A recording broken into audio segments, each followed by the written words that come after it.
Hello दोस्तों, नमस्कार। Way of maths channel में आपका फिर से स्वागत है। मैं हूं एम के गुजर। इस वीडियो में लेके आया हूं पूर्व मध्य रेलवे के मंडल समस्तीपुर में दिनांक 2 जनवरी 2022 को हुए गुड्स गार्ड के पेपर का शेष भाग। 2 जनवरी 2022 को समस्तीपुर डिवीजन में जो पूर्व मध्य रेलवे का है उसके लिए गुड्स गार्ड के लिए जो पेपर हुआ था उसका शेष भाग का हल इस वीडियो में लेके आया हूं।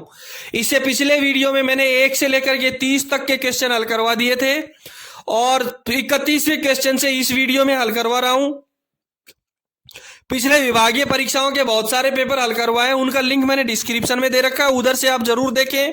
यदि आपके पास कोई प्रश्न पत्र है तो मेरे को टेलीग्राम लिंक दे रखा है, व्हाट्सएप का नंबर दे रखा है, उसमें जरूर भेजें। और इस वीडियो में हम देखते हैं क्वेश्चन नंबर 31 में से देखेंगे क्वेश्चन नंबर 31वां। क्वेश्चन नंबर 31 में साफ लिखा है वार्नर सिग्नल को अकेले खंभे पर लगाया जाता है। वार्नर सिग्नल की बात हो रही है तो वह रोक सिग्नल से कितनी दूरी पर लगाया जाएगा। देखो, वार्नर सिग्नल को और रोक सिग्नल के ध्यान रहे कई पोजीशन है इसमें। वार्नर सिग्नल, अकेला खंभा और रोक सिग्नल, बस 3 चीजें ध्यान रखो। वार्नर सिग्नल को अकेले खंभे पर और रोक सिग्नल से कितनी दूरी पर, ठीक है। अब मैं आपको एक चीज बता देता हूं, जो वार्नर सिग्नल होता है इसको कितने स्थानों पर लगाया जा सकता है ये बता देता हूं पहले आपको। तो वार्नर सिग्नल की बात करें हम तो वार्नर सिग्नल को 4 जगह लगाया जा सकता है। वार्नर सिग्नल की हम बात करें तो वार्नर सिग्नल को कितनी जगह लगाया जा सकता है, 4 जगह लगाया जा सकता है। एक तो अकेले खंभे पर जिसकी यह बात कर रही है, जिसकी हम चर्चा चला रहे हैं, इसमें वार्नर सिग्नल को अकेले खंभे पर लगाया जा सकता है। दूसरा, आउटर सिग्नल के नीचे लगाया जा सकता है। वार्नर सिग्नल को अकेले खंभे पर, आउटर सिग्नल के नीचे और अंतिम रोक सिग्नल के नीचे भी लगाया जा सकता है। वार्नर सिग्नल को 4 जगह लगाया जा सकता है, अकेले खंभे पर, आउटर सिग्नल के नीचे, अंतिम रोक सिग्नल के नीचे और मेन लाइन के होम सिग्नल के नीचे। अंतिम रोक सिग्नल के नीचे, मेन लाइन के होम सिग्नल के नीचे 4 जगह लगाया जा सकता है, ठीक है। ये क्लियर हो गया आपका। दूसरा, अकेले खंभे पर अब चर्चा कर रहे हैं हम अकेले खंभे की। वार्नर सिग्नल को अकेले खंभे पर लगाया जा रहा है। देखो, जब सेक्शन में गाड़ियों की गति 100 किलोमीटर, अच्छी तरीके से समझ लेना, मैं वार्नर सिग्नल का पूरा बायोडाटा ही लेखा जोखा बता देता हूं आपको। एक क्वेश्चन क्लियर करवा देता हूं, वार्नर सिग्नल का कोई सा भी क्वेश्चन आएगा तो आपका क्लियर हो जाएगा कि वार्नर सिग्नल को 4 जगह लगाया जा सकता है। अब वार्नर सिग्नल को अकेले खंभे पर कब लगाया जा सकता है ये पोजीशन देख लो, कहां लगाया जाता है, रोक सिग्नल से कितनी दूर लगाया जा सकता है। जब सेक्शन में गाड़ियों की गति 100 किलोमीटर प्रति घंटे से अधिक हो, सेक्शन में गाड़ियों की गति 100 किलोमीटर प्रति घंटे से अधिक हो और आउटर सिग्नल की दृश्यता, किसकी, आउटर सिग्नल की दृश्यता 1200 मीटर की दूरी से स्पष्ट नहीं हो। जब सेक्शन की गाड़ियों की गति 100 किलोमीटर प्रति घंटे से अधिक हो और आउटर सिग्नल की दृश्यता 1200 मीटर की दूरी से स्पष्ट नहीं हो तो उस सेक्शन में यह सिग्नल 1200 मीटर पर लगाया जाएगा। दृश्यता 1200 मीटर की दूरी से स्पष्ट नहीं हो, ठीक है, तो वार्नर सिग्नल अकेले खंभे पर लगाया जाएगा। देखो, और सेक्शन में गाड़ियों की गति 100 किलोमीटर प्रति घंटे से कम हो, एक पोजीशन तो वो हो गई जहां अधिक हो। दूसरी पोजीशन है कि जब सेक्शन में गाड़ियों की गति 100 किलोमीटर प्रति घंटे से कम हो और आउटर सिग्नल की दृश्यता 800 मीटर की दूरी से स्पष्ट नहीं हो तो ये वार्नर अकेले खंभे पर लगाया जाएगा। वार्नर सिग्नल को अकेले खंभे पर लगाने की 2 पोजीशन है, जब गाड़ियों की गति 100 किलोमीटर प्रति घंटे से अधिक है और आउटर सिग्नल की दृश्यता 1200 मीटर की दूरी से स्पष्ट नहीं हो, तथा सेक्शन के गाड़ियों की गति 100 किलोमीटर प्रति घंटे से कम है और आउटर सिग्नल की दृश्यता 800 मीटर की दूरी से स्पष्ट नहीं हो तो वार्नर सिग्नल अकेले खंभे पर लगाया जाता है। और इस अकेले खंभे पर लगने वाले वार्नर सिग्नल की दूरी प्रथम रोक सिग्नल या गेट रोक सिग्नल से कम 1000 मीटर होती है। 31वें क्वेश्चन का आंसर रहेगा सी, 1000 मीटर। वार्नर सिग्नल 2 परिस्थितियों में अकेले खंभे पर लगाया जाता है, जब गति 100 किलोमीटर प्रति घंटे से अधिक हो और दृश्यता आउटर सिग्नल की 1200 मीटर की दूरी से स्पष्ट नहीं हो, या गाड़ियों की गति 100 किलोमीटर प्रति घंटे से कम हो और दृश्यता 800 मीटर की दूरी से स्पष्ट नहीं हो तो वार्नर सिग्नल अकेले खंबे पर लगाया जाता है और इसकी दूरी प्रथम रोक सिग्नल या गेट रोक सिग्नल से कम 1000 मीटर होती है। 31वें का आंसर रहेगा सी, 1000 मीटर। क्वेश्चन नंबर 32वां देखेंगे। क्वेश्चन नंबर 32 में है कलर लाइट डिस्टेंट सिग्नल की पहचान क्या है। कलर लाइट डिस्टेंट सिग्नल की पहचान क्या है। A marker, B marker, P marker, G marker. Distant signal permissive signal होता है। डिस्टेंट सिग्नल परमिसिव सिग्नल होता है, इसलिए इस परमिसिव सिग्नल की पहचान पी मार्कर होती है। 32वें क्वेश्चन का आंसर रहेगा सी। एक भी चीज में क्लियर करवा दूं, ये जी मार्कर कहां रहता है। गेट सिग्नल का संकेत होता है जी मार्कर। जी मार्कर किसका संकेत होता है, गेट सिग्नल का संकेत होता है जी मार्कर। ठीक है, 31वें का सी तो 32वें का भी सी। 33वां क्वेश्चन देखेंगे।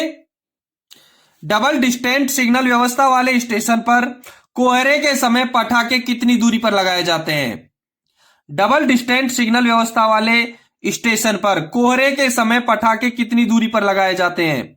आउटर सिग्नल से 270 और 10 मीटर की दूरी पर, स्टार्टर सिग्नल से 270 और 10 मीटर की दूरी पर, प्रथम रोक सिग्नल से 270 और 10 मीटर की दूरी पर और नहीं लगाया जा सकता है। ठीक है, देखो सिंगल डिस्टेंट होता है उसमें प्रथम रोक सिग्नल से 270 और 10 मीटर की दूरी पर लगाया जाता है। यदि यहां डबल डिस्टेंट की जगह सिंगल डिस्टेंट होता तो सी सही होता, लेकिन डबल डिस्टेंट सिग्नल व्यवस्था है और डबल डिस्टेंट सिग्नल व्यवस्था में पटाखे नहीं लगाए जाते हैं। इसका उत्तर रहेगा डी। 33वें का उत्तर डी रहेगा कि डबल डिस्टेंट सिग्नल व्यवस्था में स्टेशन पर पटाखे नहीं लगाए जा सकते हैं, यानी नहीं लगाए जाते हैं। 33वें का उत्तर रहेगा डी। 34वां क्वेश्चन देखेंगे। 34वें क्वेश्चन से पहले मैं एक बार बता दूं कि जिन्होंने भाइयों ने अभी तक अपना चैनल सब्सक्राइब नहीं किया है वो एक बार चैनल को सब्सक्राइब करें। इस चैनल में मेरा टेलीग्राम लिंक दे रखा है, उस टेलीग्राम लिंक पे सब्सक्राइब करें। उसमें प्रत्येक पेपर की पीडीएफ आपको जरूर मिलेगी। आपके डिवीजन में यदि कोई पेपर होता है तो मेरे को टेलीग्राम चैनल पर अवश्य भेजें, मैं उसका हल आपके लिंक में डालूंगा, आपके चैनल पे डालूंगा। और इससे पहले के जो बहुत सारे प्रश्न पत्र हल करवाए हैं उनका लिंक मैंने डिस्क्रिप्शन में दे रखा है, वो आप डिस्क्रिप्शन में देखें। 34वां क्वेश्चन देखेंगे। 34वें क्वेश्चन है आईबीएस। सबसे पहले मैं आपको आईबीएस की फुल फॉर्म बता देता हूं। IBS intermediate block signal, intermediate block signal को ऑन स्थिति में पार करने का प्राधिकार पिछले स्टेशन से मिलने पर उसे पार करते समय अधिकतम गति कितनी होगी। आईबीएस को ऑन स्थिति में पार करने का प्राधिकार मिला हुआ है, अब उसकी अधिकतम गति क्या होगी मैं ये क्लियर करवा देता हूं। इसमें बी सही रहेगा, 15/8। जब दृश्यता साफ है, जब रास्ता साफ दिखाई दे रहा है तो 15 किलोमीटर प्रति घंटे की रफ्तार से होगी, और जब दृश्यता साफ नहीं है, साफ दिखाई नहीं दे रहा है तो 8 किलोमीटर प्रति घंटे की रफ्तार से निकलेगी। आईबीएस को ऑन स्थिति में पार करते समय 15 और 8 के एमपीएच की रफ्तार रहेगी। दृश्यता साफ रहेगी तो 15 किलोमीटर प्रति घंटे और दृश्यता साफ नहीं रहेगी तो 8 किलोमीटर प्रति घंटे की रफ्तार से गाड़ियां निकलेंगी। ठीक है, 35वां क्वेश्चन देखेंगे। 35वें क्वेश्चन में है बीएसएलबी कौन से स्टेशन पर लगाया जाता है। बीएसएलबी, एक एसएलबी होता है और एक बीएसएलबी होता है। एक एसएलबी होता है, एक बीएसएलबी होता है। सबसे पहले मैं आपको बीएसएलबी और एसएलबी दोनों के बारे में ही क्लियर करवा देता हूं। ठीक है, पहले बीएसएलबी देखेंगे फिर एसएलबी देखेंगे। देखें स्क्रीन की तरफ देखें एक बार, आपको चित्र में दे रखा है, आपको चित्र में दिखाएंगे कौन सा है ये एसएलबी और बीएसएलबी कैसा होता है वो देख लें एक बार। स्क्रीन पर दे रखा है बीएसएलबी। देखो एसएलबी और बीएसएलबी एक जैसे आयताकार होते हैं जिसमें क्रॉस का निशान लगा होता है और नीचे इसके लिखा होता है। बीएसएलबी में ब्लॉक सेक्शन लिमिट बोर्ड लिखा होता है और एसएलबी में शंटिंग लिमिट बोर्ड लिखा होता है। दोनों एक जैसे ही हैं जैसे स्क्रीन पर दिखाई दे रहे हैं। बीएसएलबी और एसएलबी एक जैसे ही हैं। बीएसएलबी में ब्लॉक सेक्शन लिमिट बोर्ड लिखा होता है नीचे और एसएलबी में शंटिंग लिमिट बोर्ड लिखा होता है नीचे। पहले मैं बीएसएलबी के बारे में आपको समझा देता हूं। Block section limit board, block section limit board, इस बोर्ड को उन बी क्लास डबल लाइन, ध्यान रहे, बीएसएलबी बी क्लास डबल लाइन के स्टेशनों पर लगाया जाता है। इस बोर्ड को, बीएसएलबी को बी क्लास डबल लाइन के स्टेशनों पर लगाया जाता है जहां बहुसंकेतीय सिग्नल लगे हों, मल्टी एस्पेक्ट, जहां बहुसंकेतीय सिग्नल लगे हों। वह उस स्टेशन पर आने वाली गाड़ी के लिए पड़ने वाला पहला पॉइंट। मैं एक चीज क्लियर करवा रहा हूं, इसमें बहुत सारी चीजें क्लियर होंगी। जहां बहुसंकेतीय सिग्नल लगे हों, उस स्टेशन पर आने वाली गाड़ी के लिए पड़ने वाला ये पहला पॉइंट फेसिंग के बजाय ट्रेलिंग हो। उस स्टेशन पर आने वाली गाड़ी के लिए बीएसएलबी कहां लगाया जाता है? उस स्टेशन पर आने वाली गाड़ी के लिए पड़ने वाला पहला पॉइंट फेसिंग के बजाय ट्रेलिंग हो, या होम सिग्नल से स्टार्टर सिग्नल के बीच कोई पॉइंट न हो। उस स्टेशन पर आने वाली गाड़ी के लिए पड़ने वाला पहला पॉइंट फेसिंग के बजाय ट्रेलिंग हो, या होम सिग्नल से स्टार्टर सिग्नल के बीच कोई पॉइंट न हो। ठीक है, इसे होम सिग्नल के अंदर, बीएसएलबी ब्लॉक सेक्शन लिमिट बोर्ड को होम सिग्नल के अंदर कम से कम 180 मीटर की दूरी पर लगाया जाता है। बीएसएलबी होम सिग्नल के अंदर कम से कम 180 मीटर की दूरी पर लगाया जाता है। और यदि ट्रेलिंग पॉइंट है, यदि ट्रेलिंग पॉइंट है तो उसके फाउलिंग मार्क के स्थान के पास लगाया जाता है। जो बीएसएलबी है, इसको होम सिग्नल के अंदर कम से कम 180 मीटर की दूरी पर लगाया जाता है, और यदि ट्रेलिंग पॉइंट हो तो उसके फाउलिंग मार्क के स्थान के पास लगाया जाएगा। ठीक है, बीएसएलबी मेरे हिसाब से आपके क्लियर हो गया है। बीएसएलबी को बी क्लास दोहरी लाइन के स्टेशन पर बहुसंकेतीय सिग्नल व्यवस्था में लगाते हैं। बीएसएलबी को बी क्लास दोहरी लाइन बहुसंकेतीय सिग्नल व्यवस्था में लगाया जाता है। अब चर्चा करते हैं एसएलबी की, शंटिंग लिमिट बोर्ड की। अब एसएलबी की चर्चा करते हैं। एसएलबी का फुल फॉर्म होता है शंटिंग लिमिट बोर्ड। नाम से ही पता चल रहा है कि शंटिंग लिमिट बोर्ड, जहां तक शंटिंग की जा सकती है वो शंटिंग, और लिमिट, उसकी limit, shunting limit board, shunting की लिमिट बताने वाले बोर्ड को शंटिंग लिमिट बोर्ड कहेंगे। चित्र में जैसा दे रखा है वैसा का वैसा ही होता है। यदि ब्लॉक सेक्शन लिमिट बोर्ड लिखा हो तो बीएसएलबी, और शंटिंग लिमिट बोर्ड लिखा हो तो एसएलबी मानते हैं। देखो, इस बोर्ड को, एसएलबी को सिंगल लाइन के उन बी क्लास स्टेशनों पर लगाया जाता है जहां एडवांस्ड स्टार्टर सिग्नल नहीं लगा होता है। सबसे पहली शर्त है कि एसएलबी को उन single line station, B class स्टेशनों में लगाया जाता है जहां एडवांस स्टार्टर सिग्नल नहीं होता है, और आने वाली गाड़ी के सामने की दिशा में शंटिंग कार्य की सुविधा प्रदान करनी हो। ऐसा स्टेशन जहां एडवांस स्टार्टर नहीं हो और आने वाली गाड़ी के सामने की दिशा में शंटिंग कार्य की सुविधा प्रदान करनी हो, वहां हमको एसएलबी लगाया जाता है। देखो, ये जो एसएलबी होता है ये स्टेशन सेक्शन की सीमा का निर्धारित करता है। एसएलबी, यदि ये क्वेश्चन आते हैं इस तरीके से, मैं आपको क्लियर करवा देता हूं कि जो एसएलबी होता है ये स्टेशन सेक्शन की सीमा का निर्धारण करता है। इसे प्रथम रोक सिग्नल के अंदर की ओर पर्याप्त दूरी पर लगाया जाता है। इसे कहां लगाया जाता है? प्रथम रोक सिग्नल के अंदर की ओर पर्याप्त दूरी पर लगाया जाता है। अब पर्याप्त दूरी कितनी होती है? दो संकेतीय सिग्नल व्यवस्था में 400 मीटर और बहुसंकेतीय सिग्नल व्यवस्था वाले स्टेशनों पर 180 मीटर से कम नहीं होगी। एसएलबी शंटिंग लिमिट बोर्ड को प्रथम रोक सिग्नल के अंदर की ओर पर्याप्त दूरी पर लगाया जाएगा, जो द्विसंकेतीय व्यवस्था में 400 मीटर और बहुसंकेतीय सिग्नल व्यवस्था में 180 मीटर से कम नहीं होगी। और ये जिन स्टेशनों पर एसएलबी, जिन स्टेशनों पर शंटिंग लिमिट बोर्ड लगा होगा, वहां लाइन क्लियर देने के बाद भी आने वाली गाड़ी के सिग्नलों को ऑन स्थिति में रखते हुए इस बोर्ड तक शंटिंग की जा सकती है। मैंने पहले शुरुआत में ही बता दिया था कि ये बोर्ड एडवांस स्टार्टर नहीं लगा होता है और आने वाली गाड़ी के सामने की दिशा में शंटिंग कार्य की सुविधा प्रदान करता है। क्लियर है? एसएलबी शंटिंग लिमिट बोर्ड लगाया जाता है बी क्लास इकहरी लाइन बहुसंकेतीय सिग्नल व्यवस्था में। बीएसएलबी लगाया जाता है बी क्लास दोहरी लाइन बहुसंकेतीय सिग्नल व्यवस्था में। ठीक है, मेरे हिसाब से आपका ये क्लियर हो गया। अगला क्वेश्चन देखेंगे, 36 नंबर का क्वेश्चन।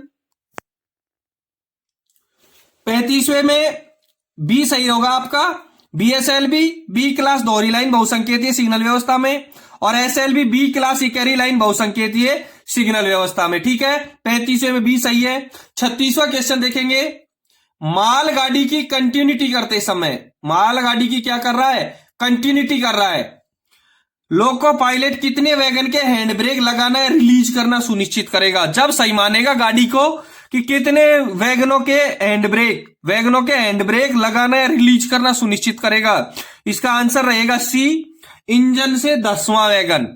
कितने वैगन, इंजन से 10वें वैगन तक। ठीक है, मालगाड़ी की कंटिन्यूटी करते समय लोको पायलट इंजन के 10वें वैगन के हैंड ब्रेक लगाना और रिलीज करना सुनिश्चित करेगा। ठीक है, 37वां क्वेश्चन देखें। 37वें क्वेश्चन से पहले एक बार चैनल को सब्सक्राइब जरूर कर दें। देखिए 37वां क्वेश्चन, 37वें क्वेश्चन में है समस्तीपुर मंडल के, फिर पहले बता दूं मैं, समस्तीपुर मंडल का गुड्स गार्ड एलडीसी का जो पेपर हुआ था 2 जनवरी 2022 का, वो हल कर रहे हैं हम। समस्तीपुर मंडल के निम्न में से किस सेक्शन की सेक्शनल गति 110 किलोमीटर प्रति घंटे है। सेक्शनल स्पीड WTT में दी हुई होती है। ये आपको सबसे अच्छी व्यवस्था है WTT में मिलेगी। बाकी मैं आपको बता देता हूं, पहला ए में दे रखा है SPJ KGG Samastipur junction Khagaria junction, MFP SGL Muzaffarpur junction Sugauli junction, और DBG SKI दरभंगा जंक्शन और साकड़ी जंक्शन। ठीक है, इन 3 सेक्शन दे रखे हैं। इसमें 110 की स्पीड कहां मिलेगी आपको, ए इसका सही रहेगा, SPJ से KGG। समस्तीपुर जंक्शन से लेकर के खगड़िया जंक्शन तक की जो स्पीड है वो 110 किलोमीटर प्रति घंटे की बना रखी है इन लोगों ने। आपको ये चीजें WTT में मिलेंगी। WTT में एक बार कंसल्ट जरूर कर लें। हम क्या है, हल करवाते समय दूसरे मंडल के, दूसरी रेलवे के व्यक्ति रह गए, इसलिए हमको अच्छी तरीके से सेक्शनल स्पीड की जानकारियां नहीं होती हैं। हम इधर उधर से इकट्ठा करके बताते हैं। बाकी आप अपने WTT से ये चीजें क्लियर कर लें। ठीक है, 38वां क्वेश्चन देखेंगे। 38वें क्वेश्चन में निम्न में से कौन सही मेल नहीं है, निम्न में से कौन सही मेल नहीं है। मैं आपको एक एक पूरा क्लियर करवा देता हूं। ये चीजें सभी रेलवे के पेपरों में आती हैं, चाहे सारे जोन है उन सारे जोनों के पेपरों में आती है, ऑल हिंदुस्तान के पेपरों में आती है। 38वां जो क्वेश्चन है इसका पेपर है, जो इसका जो है हल वो सारे पेपरों में आता है। सबसे पहले दे रखा है ECR जोन में 5 डिवीजन है। ECR जो जोन है उसमें 5 डिवीजन है। ईस्ट सेंट्रल रेलवे, ठीक है, पूर्व मध्य रेलवे में 5 डिवीजन है। पहले मैं ECR का मुख्यालय बता देता हूं आपको, हाजीपुर है। ECR का मुख्यालय हाजीपुर है और इसमें डिवीजन है 5 डिवीजन है। ये सही है। कौन मेल नहीं खाता है वो ढूंढना है हमको, इसका मेल खा रहा है। 5 डिवीजन ECR के कौन कौन से हैं?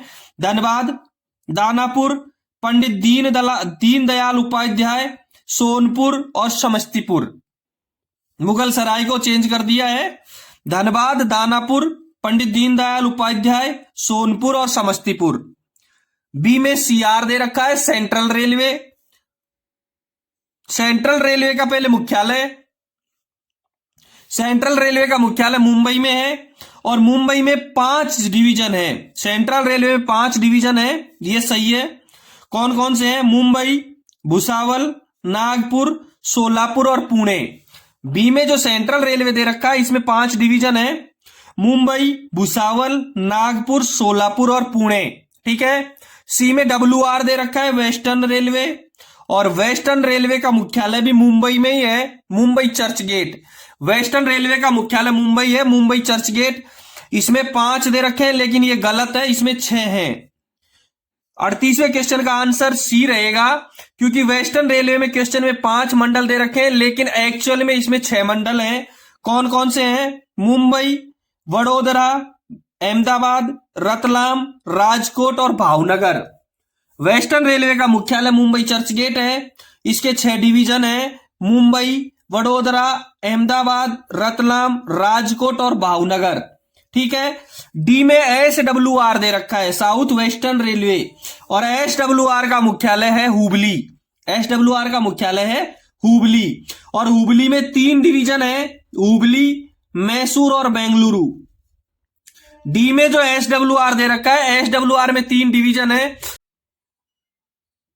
39 नंबर का क्वेश्चन देखेंगे, निम्न में से लेवल क्रॉसिंग के संबंध में क्या सही है? Level crossing, LC gate, level crossing के संबंध में पूछ रहा है। लेवल क्रॉसिंग के संबंध में क्या सही है? ए में दे रखा है GR का अध्ययन संख्या 15 लेवल क्रॉसिंग से संबंधित है। नहीं, GR का जो किताब है GR, उसका अध्ययन संख्या 15 रेल पथ एवं निर्माण कार्य से संबंधित है। ये लेवल क्रॉसिंग से संबंधित नहीं है, इसलिए ए गलत रहेगा। GR का अध्ययन संख्या 15 रेल पथ एवं निर्माण कार्य से संबंधित है। ठीक है, ये 15 नंबर लेवल क्रॉसिंग से संबंधित नहीं है। बी में दे रखा है लेवल क्रॉसिंग को SR 15.02 के अनुसार 5 वर्गों में बांटा गया है। लेवल क्रॉसिंग को SR 15.02 के अनुसार 5 वर्गों में बांटा गया है। ठीक है, यह भी गलत है। लेवल क्रॉसिंग को स्पेशल A, B और C क्लास में बांटा गया है। ठीक है, सी में दे रखा है GR 16.8 ट्रेन पासिंग से संबंधित है। GR 16.8 नहीं, ये भी गलत है। 16.8 है वो गाड़ी के विभाजन से संबंधित है। जो GR है 16.8, मैंने ABC पूरे क्लियर करवा दिए आपको। GR 16.8 ट्रेन पासिंग से संबंधित है, ये गलत है। ये गाड़ी के विभाजन से संबंधित है। और डी में उपरोक्त में से कोई नहीं, ये इसका सही आंसर है। 39वें में डी सही है। अब मैं आपको बता दूं, लेवल क्रॉसिंग का अध्याय 16 में दिया गया है। लेवल क्रॉसिंग को अध्याय 16 में दिया गया है। लेवल क्रॉसिंग का उल्लेख GR के अध्याय 16 में किया गया है। ठीक है, 40 नंबर का क्वेश्चन देखेंगे। 40 नंबर के प्रश्न में है, निम्न में से GR SR का कौन सा पैरा टावर वैगन के मूवमेंट एवं वर्किंग से संबंधित है? मैं आपको एक बात बता दूं, यदि इस प्रश्न पत्र की PDF चाहिए तो मेरा टेलीग्राम का लिंक दे रखा है, उस चैनल को सब्सक्राइब करो और उसमें सारे के सारे आपको इसके PDF मिल जाएंगे। यदि आपको नहीं मिलते हैं तो आप मेरे को उस पर लिख दीजिएगा, मैं आपको PDF भेज दूंगा। ठीक है, GR SR का कौन सा पैरा टावर वैगन के मूवमेंट एवं वर्किंग से संबंधित? टावर वैगन से संबंधित है। अब टावर वैगन से संबंधित है GR 17.6 दे रखा है, 17.8, 17.9 दे रखा है। मैं आपको तीनों क्लियर करवा देता हूं किसमें क्या है। GR का 17.6 में रेल पथ में परिवर्तन है। रेल पथ में परिवर्तन GR के 17.6 में रेल पथ के परिवर्तन से संबंधित है। बी GR 17.8 ये टावर वैगन से संबंधित है। GR का 17.8 किससे संबंधित है? टावर वैगन से संबंधित है। ठीक है, इसलिए 40वें का उत्तर रहेगा बी, टावर वैगन के संबंधित 17.08। 17.09 भी बता देता हूं मैं आपको। 17.9 GR के 17.9 में विद्युतीकृत सेक्शनों के लिए जो अतिरिक्त नियम प्रबंधक है उनका उल्लेख किया गया है। GR 17.09 में विद्युतीकृत सेक्शनों के लिए अतिरिक्त नियम प्रबंधक इनका उल्लेख किया गया है, वो 17.09 में है। 17.06 में रेल पथ में परिवर्तन, 17.08 में टावर वैगन, 17.09 में विद्युतीकृत सेक्शनों के लिए अतिरिक्त नियम प्रबंधक का उल्लेख किया गया है। ठीक है, 41 नंबर का क्वेश्चन देखेंगे, ट्रैक मशीन के मूवमेंट की जानकारी। 41वें नंबर का क्वेश्चन 40वें में टावर वैगन का पूछा है। 41वें में ट्रैक मशीन के मूवमेंट की जानकारी GR SR के किस पैरा में दी गई है? ट्रैक मशीन के मूवमेंट की जानकारी। अब ट्रैक मशीन GR का 4.64, GR का 4.65, GR का 4.57। ठीक है, GR के 4.64 में स्थायी रूप से खड़ी हुई मेटेरियल गाड़ी की रक्षा अर्थात स्टेपल गाड़ी की रक्षा का उल्लेख है। GR 4.64 में स्थायी रूप से खड़ी हुई गाड़ी मेटेरियल गाड़ी की रक्षा अर्थात स्टेबल गाड़ी की रक्षा का उल्लेख है। GR के 4.65 में रेल पथ अनुरक्षण मशीनों का संचालन, रेल पथ अनुरक्षण मशीनों का संचालन, यानी 41वें का बी सही रहेगा। GR का 4.65 ट्रैक मशीन रेल पथ अनुरक्षण मशीनों का संचालन, ट्रैक मशीनों का संचालन किया दिया है GR के 4.65 में। रहा है 4.757। अब यह भी बता देता हूं, 4.57 में खड़ी गाड़ी से इंजन कटवाना, किसका उल्लेख है? 4.57 में खड़ी गाड़ी से इंजन कटवाने का उल्लेख है। 41वें के ए में स्थायी रूप से खड़ी हुई मेटेरियल गाड़ी की रक्षा अर्थात स्टेबल गाड़ी की रक्षा। GR 4.65 में रेल पथ अनुरक्षण मशीनों का संचालन अर्थात ट्रैक मशीनों का मूवमेंट। GR के 4.57 में खड़ी गाड़ी से इंजन को काटने का उल्लेख किया गया है। ठीक है, 40वें का बी सही, 41वें का भी बी सही है। 42वां क्वेश्चन देखेंगे। 42वें क्वेश्चन में निम्न में से कौन सुमेलित है? सही कौन सा है? लोकेशन दे रखी है, वैगन का प्रकार दे रखा है और POH, ROH और लदान अयोग्य डिस्टेचमेंट वाला दे रखा है, लोडिंग अनलोडिंग का। ठीक है, ए में DRY दे रखा है, BCNHL का POH और ROH और अनलोडेबल होता है, लेकिन ये गलत है, ये सुमेलित नहीं है। बी में BRWN दे रखा है जिसमें बोबिन का ROH, POH और अनलोडेबल बता रखा है, ये भी गलत है आपका। सी में दे रखा है PTRU ओनली पटराटू, इसमें बॉक्सन का POH, ROH और अनलोडेबल दे रखा है, ये भी गलत है। डी में PEH दे रखा है पथारदीय जंक्शन, और पथारदीय जंक्शन में बॉक्सन का POH होता है और ये अनलोडेबल भी है। PEH में बॉक्सन का POH होता है। बाकी आपको इसकी जानकारी अपने डिवीजन के, समस्तीपुर डिवीजन के WTT में मिलेगी और इस प्रकार की जानकारियां प्रत्येक डिवीजन के WTT में ही प्राप्त होती है। इसलिए ऐसे प्रश्नों के लिए अपना क्लियरिफिकेशन लेने के लिए, क्लियर करने के लिए आप WTT जरूर देखें। हम इतनी दूर से हल करवाते हैं तो हमको इतना नॉलेज नहीं है, आप जैसे लोगों से पूछ करके करवाते हैं दूसरे डिवीजन का, तो आप एक बार अपना WTT जरूर देखें ऐसे प्रश्नों के लिए। ठीक है, 43 नंबर का क्वेश्चन देखेंगे। इंजन की सीटी खराब होने की स्थिति में रेलगाड़ी को किस गति से चलाकर ब्लॉक खंड क्लियर करेंगे? इंजन की सीटी खराब हो गई तो इस स्थिति में रेलगाड़ी को किस गति से चलाकर ब्लॉक सेक्शन क्लियर करेंगे? पहले में ए में 25 kmph दे रखा है, बी में 8 kmph और सी में बोथ और डी में नॉन ऑफ दीज। इसका उत्तर दोनों ही रहेगा, 25 और 8 और सी का बोथ। ये भी मैं क्लियर कर देता हूं कैसे। 25 किलोमीटर प्रति घंटा की रफ्तार से वो जब चलेगी जब दृश्यता साफ हो।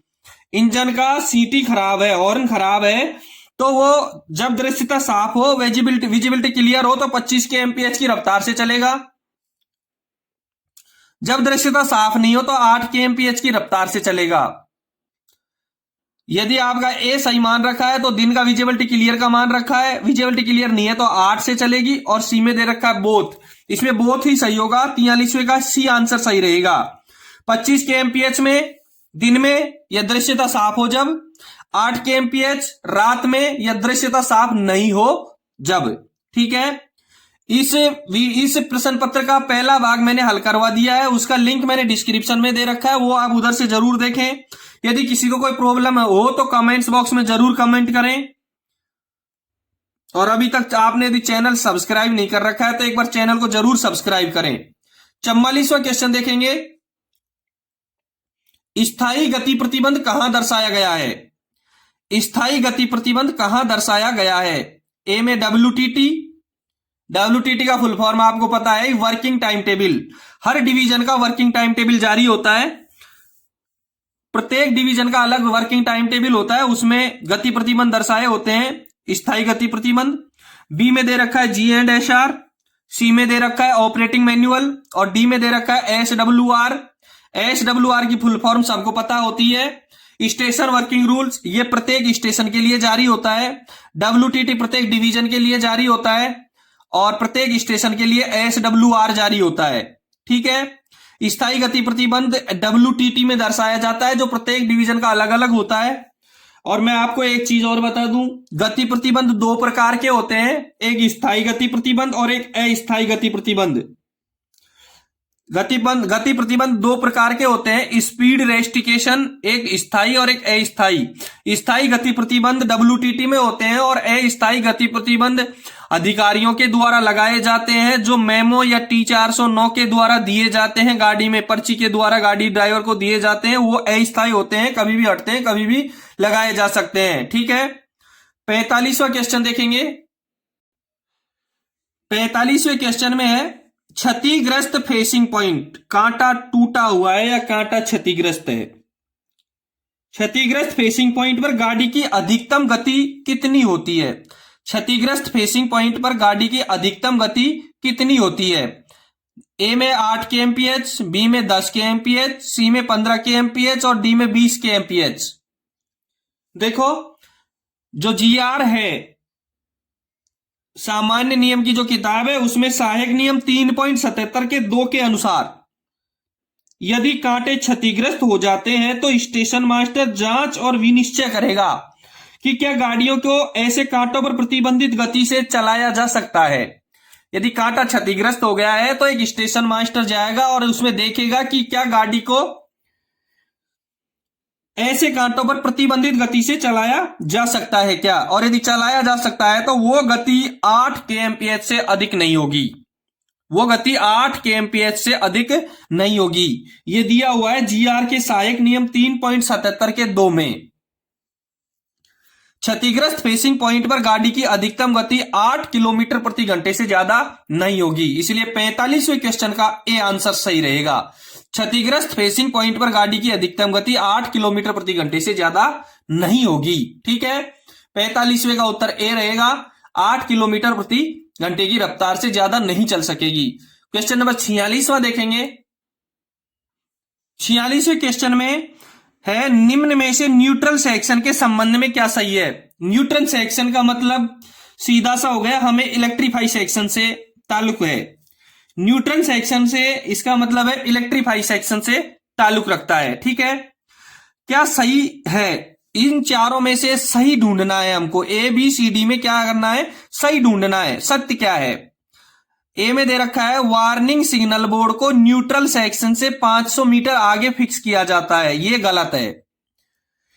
वार्निंग बोर्ड को न्यूट्रल सेक्शन से पहले 500 मीटर और 250 मीटर पर लगाए जाते हैं।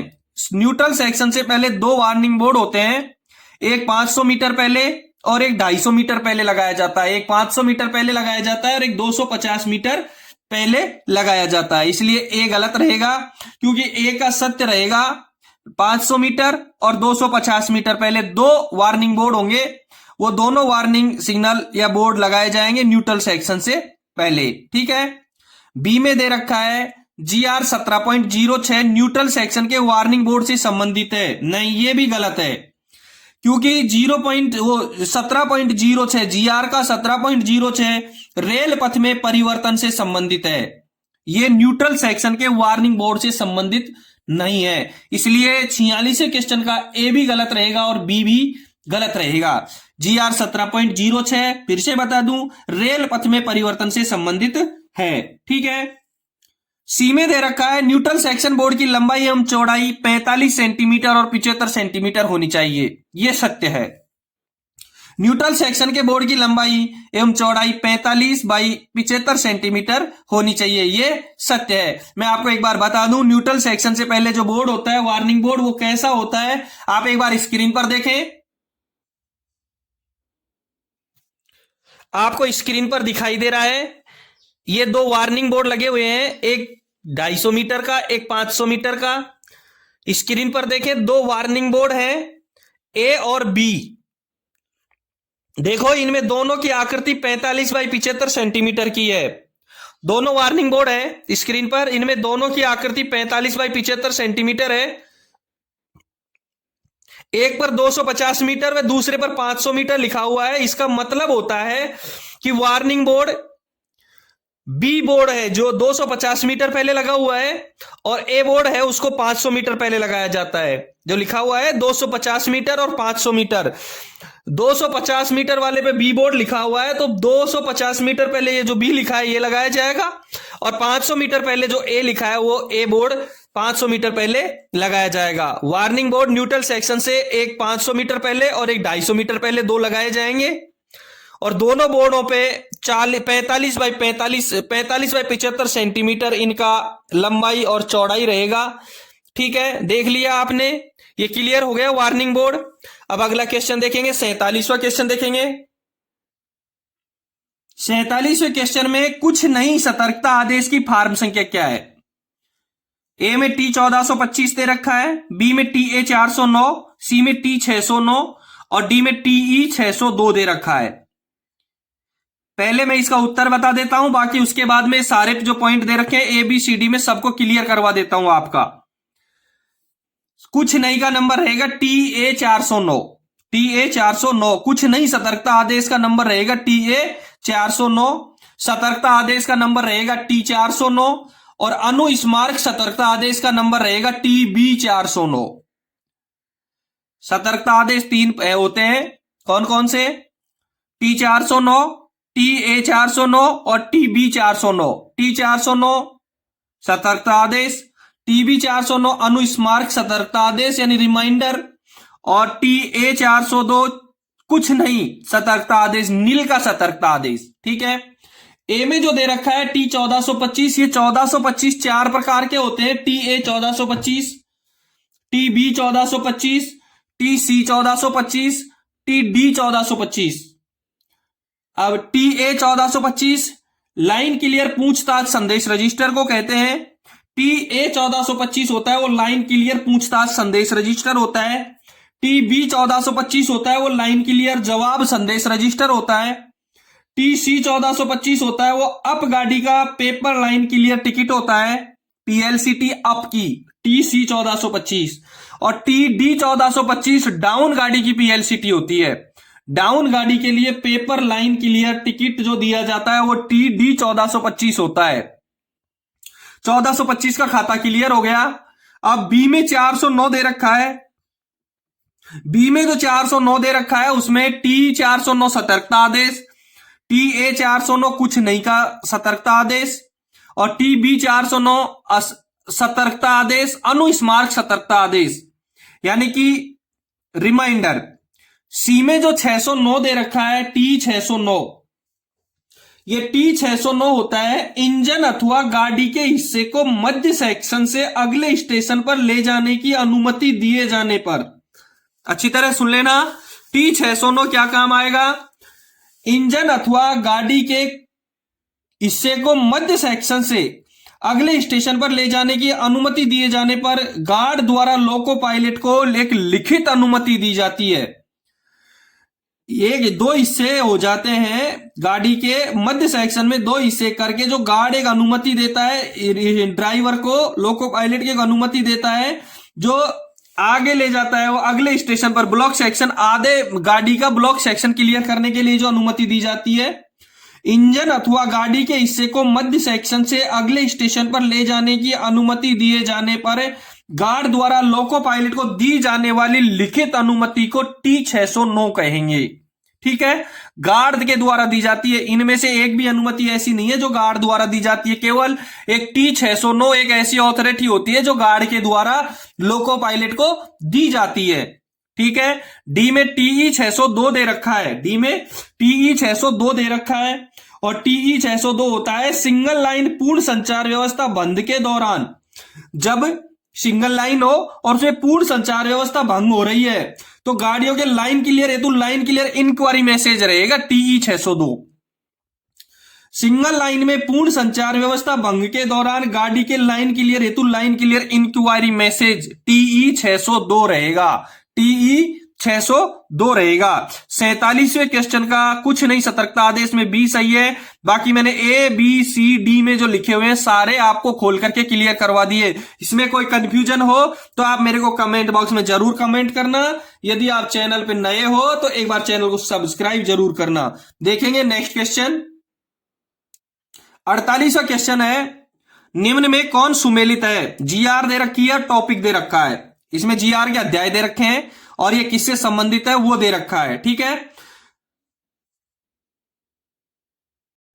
पहले अध्याय में 13 नंबर है और इसमें दे रखा है टॉपिक 1 ट्रेन 1 सिस्टम। कौन सुमेलित है का बताना हमको, कौन सुमेलित है।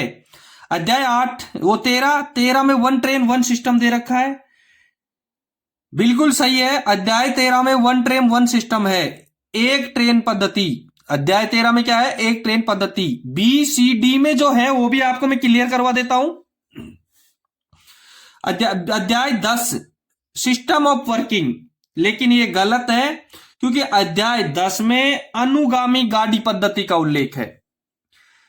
अध्याय 10 में अनुगामी गाड़ी पद्धति का उल्लेख है और सिस्टम ऑफ वर्किंग अध्याय 7 में है। देखो ये गलत है, बी में सुमेलित नहीं है।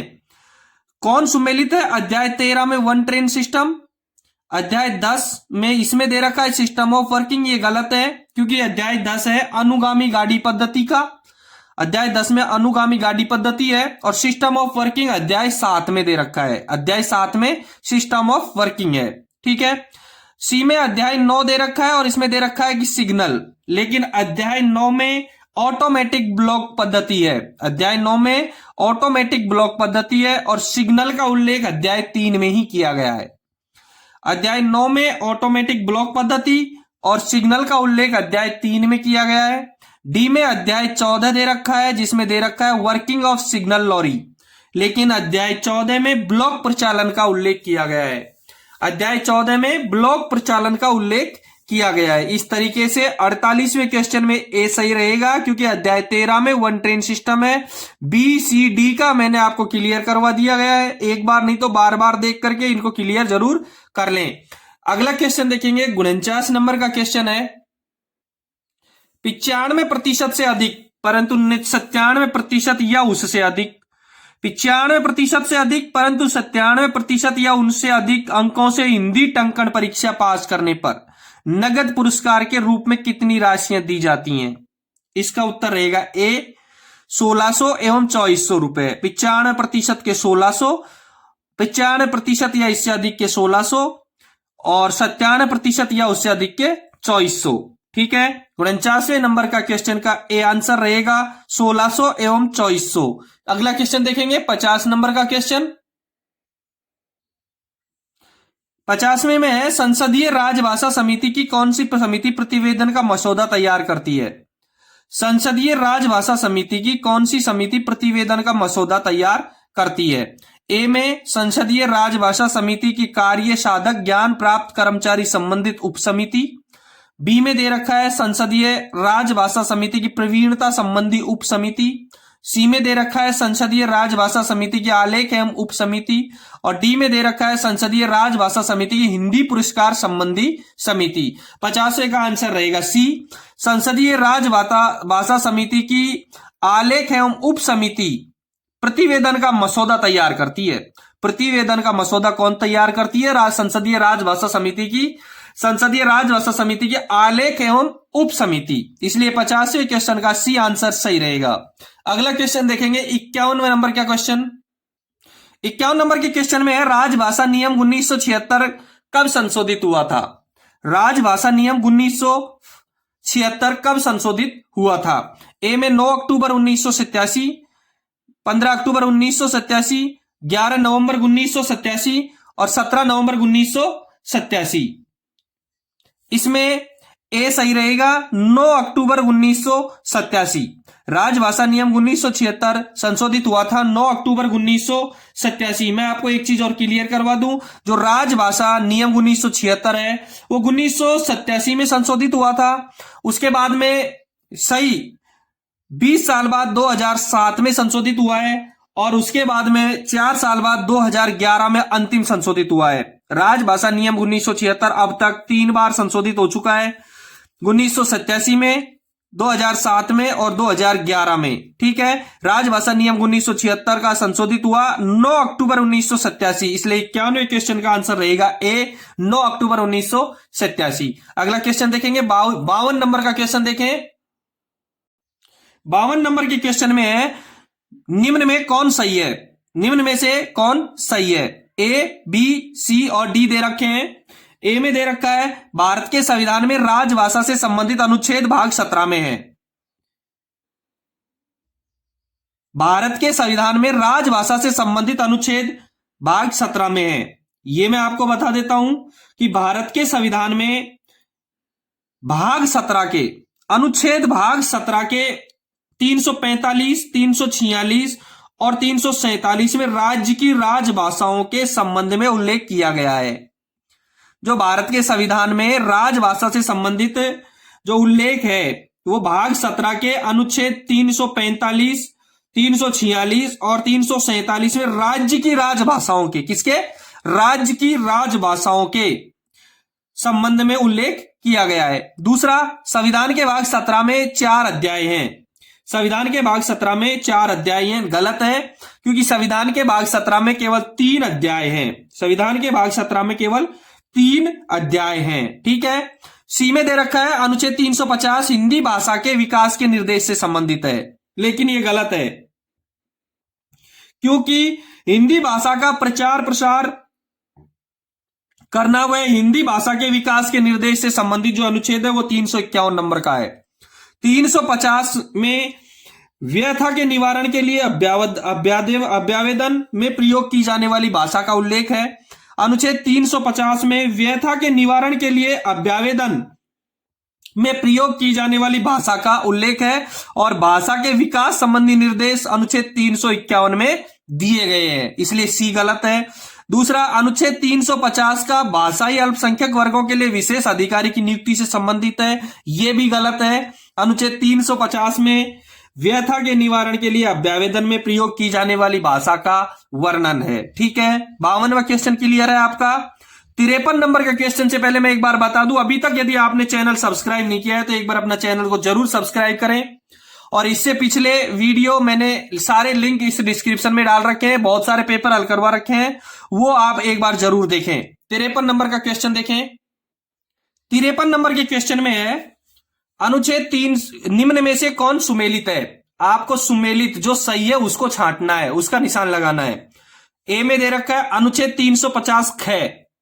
अनुच्छेद 350 ख में व्यथा के निवारण के लिए अभ्यावेदन में प्रयोग की जाने वाली भाषा, मैंने अभी पढ़ा है आपको 52वें क्वेश्चन में कि ये 350 ख में नहीं है, ये केवल 350 में है। व्यथा के निवारण के लिए अभ्यावेदन में प्रयोग की जाने वाली भाषा का उल्लेख अनुच्छेद 350 में है, 350 ख में नहीं है, इसलिए ये गलत है। अनुच्छेद 343 संघ की राजभाषा, बिल्कुल करेक्ट है कि संघ की राजभाषा का उल्लेख संविधान के अनुच्छेद 343 में किया गया है। और यह भी बता दूं मैं, अनुच्छेद 350 के ख में भाषाई अल्पसंख्यक वर्गों के लिए विशेष अधिकारी की नियुक्ति का उल्लेख है। अनुच्छेद 350 ख में, अनुच्छेद 350 ख में भाषाई अल्पसंख्यक वर्गों के लिए विशेष अधिकारी की नियुक्ति का उल्लेख है, जबकि व्यथा के निवारण के लिए अभ्यावेदन में प्रयोग की जाने वाली भाषा का उल्लेख अनुच्छेद 350 में है। बी में अनुच्छेद 343 में संघ की राजभाषा हिंदी और लिपि देवनागरी होगी। अनुच्छेद 343 में साफ स्पष्ट उल्लेख किया गया है कि संघ की राजभाषा हिंदी और लिपि देवनागरी होगी। संघ के शासकीय प्रयोजनों के लिए प्रयोग होने वाले अंकों का रूप, संघ के शासकीय प्रयोजनों के लिए प्रयोग होने वाले अंकों का रूप भारतीय अंकों का अंतरराष्ट्रीय रूप होगा। कौन सा रूप होगा? भारतीय अंकों का अंतरराष्ट्रीय रूप होगा। संघ के शासकीय प्रयोजनों के लिए प्रयोजन होने वाले अंकों का रूप भारतीय अंकों का अंतरराष्ट्रीय रूप होगा। यह अनुच्छेद 343 में स्पष्ट लिखा गया है।